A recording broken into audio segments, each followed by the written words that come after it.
এক বুদ্ধিজীবী এক আলেম সাহেবকে বলল, হুজুর আপনারা যে এত পরকাল পরকাল করেন, পরকাল বলতে তো কিচ্ছু নাই। আলেম সাহেব বললেন, আচ্ছা তাই নাকি?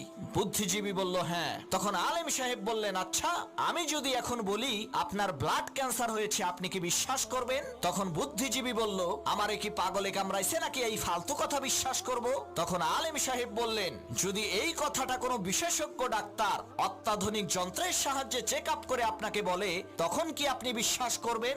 বুদ্ধিজীবী বলল, অবশ্যই বিশ্বাস করব। তখন আলেম সাহেব বললেন, আপনি ডাক্তারের কথা বিশ্বাস করবেন, কারণ সে শরীরের বিশেষজ্ঞ, মানুষের দেহ সম্পর্কে সে ভালো জানে। তাহলে আলেমদের কথা বিশ্বাস করেন না কেন? তারাও তো আসমানি কিতাবের বিশেষজ্ঞ।